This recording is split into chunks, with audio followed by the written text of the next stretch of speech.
வணக்கம், சுமதி சமையல். இன்றைக்கி உளுந்து சட்னி செய்ய போகிறோம். அது எப்படி செய்கிறதுன்ட்டு வீடியோக்குள்ளே போய் பார்க்கலாம் வாங்க. ஒரு 2 ஸ்பூன் எண்ணெய் ஊற்றிக்கலாம்.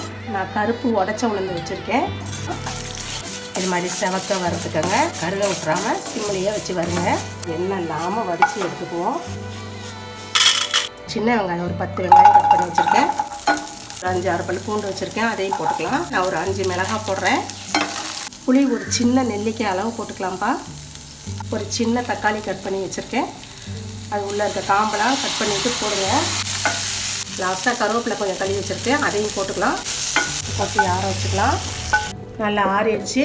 முன்னாடி இந்த மிளகாவும் நம்ம உளுந்த பருப்பும் போட்டு அரைச்சிக்கலாம். உப்பு போட்டுக்கோங்க. இப்போ 1-2 அரைச்சிட்டு வந்தாச்சு. பூண்டு, வெங்காயம், தக்காளி இதை போட்டு ஒன்றா அரைச்சிக்கலாம். சட்னி ரொம்ப நைஸாக அரைக்காதீங்க. இது மாதிரி கொஞ்சம் குறை குறைன்னு இருக்க மாதிரி அரைச்சிக்கோங்க. அது இந்த சட்னியில் சேர்த்துருவோம்.